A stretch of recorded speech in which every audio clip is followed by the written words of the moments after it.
Sir మొత్తం 2000 చొప్పున ఎంత కలెక్షన్ అయింది? లోకేష్ గారి బ్యాంక్ అకౌంట్లో బ్యాలెన్స్ ఏమన్నా చూపించారా మీరు? మరి వైసీపీకి ఛాలెంజ్ చేశారు, మరి వైసీపీ నుంచి ఏమైనా రెస్పాన్స్ వచ్చిందా? నాకు తెలిసినంతవరకు అయితే ఇప్పటివరకు ఏమీ అటువంటి రెస్పాన్స్ వచ్చినట్టు తెలియదు. మీకు ఏమన్నా ఇన్ఫర్మేషన్ ఉందా? అప్పట్లో మీరు కూడా చేశారు కదా ఇటువంటి ఆరోపణలే అని చెప్పేసి వైసీపీ నుంచి కూడా విమర్శలు వస్తున్నాయి.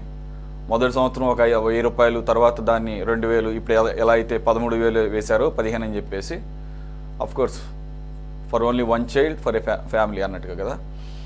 మరి అప్పుడు జే ట్యాక్స్ అని చెప్పేసి అన్నారు కదా, మరి మీ మీద ఎన్ని కేసులు పెట్టాలంటున్నారు? What you say? సార్ ఒకటి, అందరికీ నమస్కారం.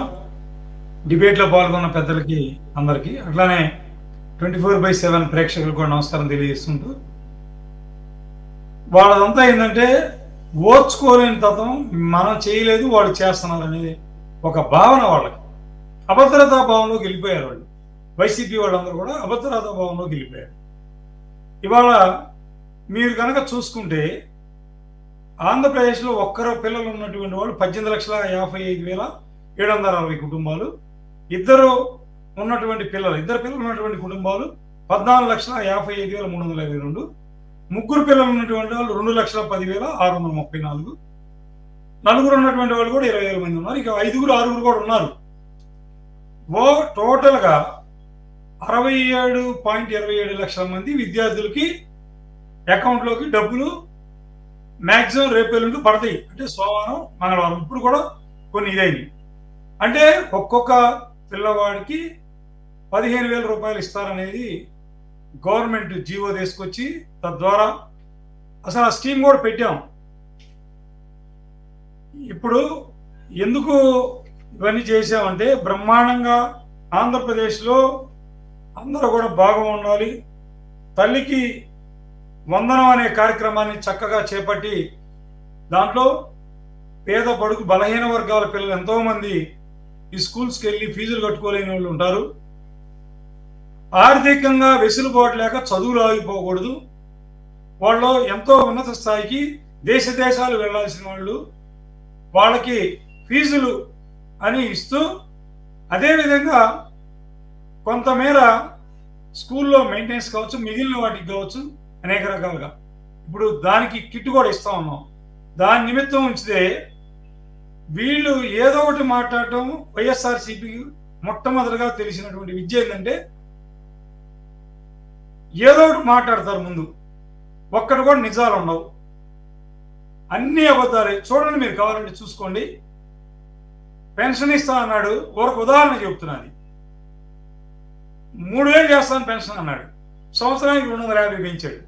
అంటే జనాన్ని మసిబూసి మారేడుగా చేసి మభ్య పెట్టడంలో దిట్టలు వాళ్ళు.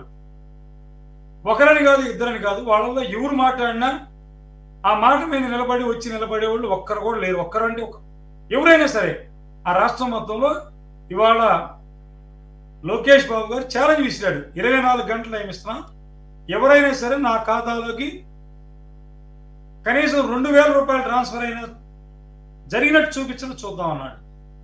లేదా వాళ్ళందరి మీద ఎవరైతే ఇటువంటి ఆరోపణలు చేశారో, అంటే వాళ్ళ ఇష్టానుసారం మాట్లాడారో, వాళ్ళ మీద కఠినమైనటువంటి చర్యలు తప్పనిసరిగా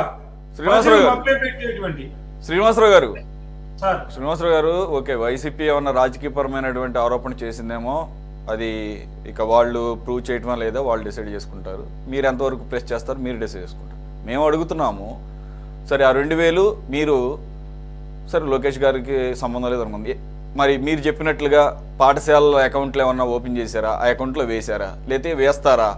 వేస్తే కనుక ప్రూఫ్ ఏమన్నా ఉందా? ఆ 2,000 సంగతి ఏంటి?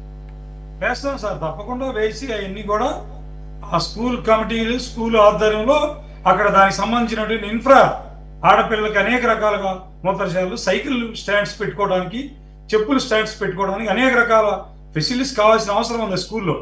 ఇవాళ మినరల్ వాటర్, ఇవాళ ఎక్కడికి వెళ్ళినా కూడా పిల్లలు ఆరోగ్యంగా మధ్యాహ్నం అన్నం భోజన పథకం తెచ్చాం.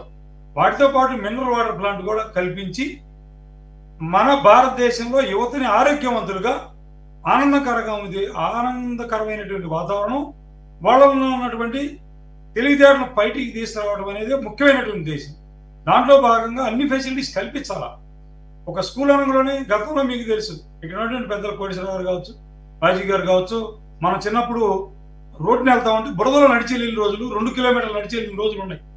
ఇవాళ చక్కగా స్కూల్స్కి ఎక్కడెక్కడ కంఫర్టబుల్ అయినటువంటి రోడ్స్ వేయటం, లైటింగ్ ఏర్పాటు చేయటం, టేబుల్స్ ఇవ్వడం, బల్లలు చదువుకోవడానికి పిల్లలకి, ఇంకా అనేక రకాల కిట్ ఇచ్చాం. ఇవాళ బ్రహ్మాండంగా కిట్ కూడా ఇస్తాం. ఆ కిట్లో 3 జతల బట్టలు, కిట్తో పాటు షూస్, 2 జతల సాక్సులు, అనేక రకాలుగా పిల్లలకి ఏమేమి కావాలో చదువుకునే టెక్స్ట్ బుక్స్ దగ్గర నుంచి, నోట్ బుక్స్ దగ్గర నుంచి, ఆక్స్ఫర్డ్ డిక్షనరీ వాళ్ళగా ఏదో పెట్టి మభ్యపెట్టి చేయట్లా. ఇక్కడ అన్ని పారదర్శకంగా ప్రతిదీ ఉంటుంది. దాంట్లో ఎటువంటి అనుమానించాల్సిన పని లేదు. పిల్లలందరూ కూడా రాబోయే కాలంలో చూడండి, ఆంధ్రప్రదేశ్ నుంచి ప్రపంచంలో అత్యున్నతమైనటువంటి విద్యార్థులు వస్తారు. ఇంకొక 10 yearsలోనే మనం చూస్తాం. ఇప్పుడు 10th చదివేవాళ్ళు అప్పటికి వచ్చేసరికి ఇంటర్, డిగ్రీలు, ఇంజనీర్లు పూర్తి చేసుకొని, మెడిసిన్ పూర్తి చేసుకొని అత్యున్నత స్థాయికి వెళ్ళడానికి ఇవాళ వాళ్ళకి మంచి పునాది వేస్తున్నటువంటి కూటమి ప్రభుత్వం పిల్లల్ని ఏ విధంగా క్రమశిక్షణ కూడా వారానికి ఒకరోజు మంచిదే సార్. స్టాండర్డ్స్ పెంచడమే కావాల్సింది. ఇక్కడ government schools, government hospitals standards పెంచాలని ఎప్పటి నుంచో ఉంది. నిజంగా జరిగితే మంచిది. అయితే దాన్ని కూడా ఎవరికి 10 సంవత్సరాల తర్వాత ఎవరు క్రెడిట్ తీసుకుంటారు, ఎవరు క్రెడిట్లో వేసుకుంటారు అనేది అదొక ప్రహసనం. అది మరి మీరు కూడా 10 సంవత్సరాల పాటు మీరేమంటారని గ్యారంటీ ఏం లేదు కదా. కాబట్టి అప్పుడు వైసీపీయో లేకపోతే మరో పార్టీనో ఇంకో పార్టీనో ఎవరో ఒకళ్ళు ఉంటే మరి మేమని క్రెడిట్ మీరు ఏది చేసినా ఎవరు క్రెడిట్ వేసుకున్నా పర్లేదు, కానీ స్టాండర్డ్స్ అయితే పెంచండి. పెంచి ఈ కార్పొరేట్ కల్చర్ని, ఈ కార్పొరేట్ స్కూల్స్ని, అలాగే కార్పొరేట్ హాస్పిటల్స్ని ఎంకరేజ్ చేసే కార్యక్రమాలు ఎంత తగ్గించుకుని దాన్ని మినిమైజ్ చేసుకుంటే అంత మంచిది. కొన్ని దశాబ్దాల కాలంగా ప్రజల యొక్క డబ్బులు సంపాదన అంతా కూడా ఈ రెండింటికే పోతుంది. ఎందుకంటే ఈ రెండింటికి మించింది వేరేది లేదు కదా. అందులోనూ మన ఇండియన్స్ ఎక్కువగా ఎడ్యుకేషన్ మీద ఆధారపడి దాని మీదే తమ ఫ్యూచర్ని నిర్మించుకుంటారు. ప్రపంచంలో మరే దేశాల్లో కూడా ఈ స్థాయిలో ఉండదేమో ఎడ్యుకేషన్ ఇంత ప్రిఫరెన్స్. ఎందుకంటే ఆ ఎడ్యుకేషన్ లేకపోతే ఫ్యూచరే కనపడదు మన దేశంలో. బయట దేశాల్లో చాలా చోట్ల ఎడ్యుకేషన్ లేకపోయినా కూడా ఫ్యూచర్ కనపడుతుంది.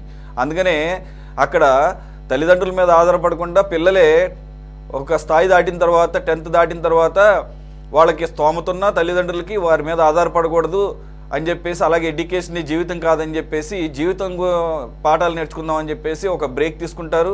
స్టడీ బ్రేక్ అంటారు. ఒక 1 year పాటు ఎక్కడో చోట పని చేసుకుంటారు. చిన్నగా జాబ్లు అయినా సరే కొంత అమౌంట్ సంపాదించుకుంటారు. తల్లిదండ్రుల కెపాసిటీ ఉన్నా కూడా వాళ్ళు సొంతంగా చదువుకోవడానికి ప్రయత్నాలు చేస్తారు. దానికి తగ్గట్టుగా బ్యాంకులు, అక్కడ ప్రభుత్వాలు కూడా లోన్స్ ఏర్పాటు చేస్తే ఆ గ్రాడ్యుయేషన్ తర్వాత లోన్స్ పే చేసుకున్నాయి.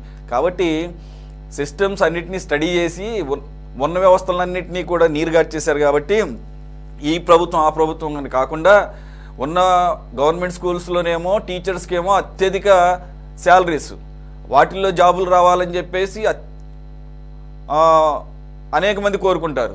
మరి తీరా వాళ్ళు అక్కడికి వెళ్ళి అంతంత శాలరీస్ తీసుకున్న తర్వాత పిల్లలు ఎందుకు రారో, వీళ్ళు ఎందుకు పాఠాలు చెప్పరో. ఈ ప్రైవేట్ స్కూల్స్, కార్పొరేట్ స్కూల్స్లో, ఇంటర్నేషనల్ స్కూల్స్లోనేమో అత్యవసర శాలరీస్తో టీచర్స్ని తీసుకుంటారు. వాళ్ళ శాలరీస్ అత్యవసరంగానే ఉంటాయి, వాళ్ళ నాలెడ్జ్ కూడా అత్యవసరంగానే ఉంటుంది. మహా అయితే ఏదో కాస్త స్పోకెన్ ఇంగ్లీష్ స్కిల్స్ తప్ప సబ్జెక్ట్ నాలెడ్జ్ ఏమి ఉండదు. అక్కడికి ఈ పిల్లల్ని పంపించడం ఎంకరేజ్ చేశారు. వేరేస్ కట్ చేస్తే బాగుపడుతుంది ఎవరయ్యా అంటే ఆ కార్పొరేట్ స్కూల్స్ యాజమాన్యాలు, ఇక వైద్య రంగంలో చూసుకుంటే ప్రైవేట్ హాస్పిటల్స్ యాజమాన్యాలు. కాబట్టి డబ్బులు ఖర్చు పెట్టడం ఎందుకు, ఫీజు రీంబర్స్మెంట్లు ఎందుకు, ఆరోగ్యశ్రీలు ఎందుకు, ఉన్న గవర్నమెంట్ స్కూల్స్ని, గవర్నమెంట్ హాస్పిటల్స్ని బాగు చేస్తే ఆ డబ్బులు ఏదో వాటికి ఖర్చు పెట్టి వాటిని బలోపేతం చేసి అక్కడ డాక్టర్లకి, అక్కడ టీచర్లకి పని చెప్పి స్టాండర్డ్స్ పెంచితే అప్పుడు సరైనటువంటి వ్యవస్థ. అంతేగాని క్విట్ ప్రోకో టైప్లో మేము వీటిని నాశనం చేస్తాం, ప్రైవేట్ వాటిని ఎంకరేజ్ చేస్తాం, మళ్ళీ మీకు వీళ్ళకేమో ఫ్రీ బీస్ అని చెప్పేసి మీకు చేతులకు డబ్బులు ఇస్తాం అని చెప్పేసి డబ్బులు ఇచ్చి మళ్ళీ వాటిని తీసుకెళ్లేసి యాజమాన్యాల చేతిలోను, కార్పొరేట్ హాస్పిటల్స్ యాజమాన్యాల చేతిలో పెట్టడం అనేది ఇటువంటి కల్చరు మరి ప్రజలు ఎప్పుడు వ్యతిరేకిస్తారో చూడాలి. Thanks for your reply sir. Ramesh గారు, ప్రభుత్వంలో సార్ వైఎస్ఆర్సీపీ ప్రభుత్వంలో ఇంట్లో ఎంతమంది ఉన్నా ఒకరికి అని ఇచ్చారంటే పిల్లలను కూడా సమానంగా చూడలేనటువంటి మనస్తత్వాలు వాళ్ళకి. ఎందుకంటే ఇంట్లో 2 పెడతారు, 3 పెడతారు. అదే సార్ నేనేమంటున్నానంటే అసలు ఈ డబ్బులు తీసుకెళ్లి జనాల చేతుల్లో ఇప్పుడు వాళ్ళు కట్టరని నేను అంటలేదు, కానీ కడతారని గ్యారెంటీ ఏంటి? ఆ డబ్బులు ఖచ్చితంగా స్కూల్కి ఎడ్యుకేషన్కే వాడతారని గ్యారెంటీ ఏంటి? మీరు ఏమైనా గ్యారెంటీ ఇవ్వగలరు? ఎవరైనా కానీ, మీరు కానీ, వైసీపీ కానీ. నేనేమన్నా అలాగని తల్లిదండ్రులను నేనేమి అనుమానించట్లేదు, అవమానించట్లేదు. పాయింట్ ఏంటంటే ప్రైవేట్ వ్యవస్థ అసలు ఉండొద్దని అంటలేదు. ప్రైవేట్ వ్యవస్థనేమో పూర్తి స్థాయిలో ఎంకరేజ్ చేసి ప్రభుత్వ పాఠశాలల్ని, ప్రభుత్వ కళాశాలల్ని నీరుగార్చేసి నిర్వీర్యం చేసేసేసి అక్కడ టీచర్లకి, లెక్చరర్లకి ఏమో వేలు లక్షల్లోనేమో జీతాలు పోసి దేనికి ఎవరికి ప్రయోజనం అంటున్నారు. ఆ యాంగిల్లో ఆలోచించడం బెటర్ అంటున్నాను. ఇదో పెద్ద మాఫియాలాగా తయారైంది. ఎంత మాట్లాడుకున్నా దీనికి టైం సరిపోదు సార్. ఒక్క నిమిషం రమేష్ గారు.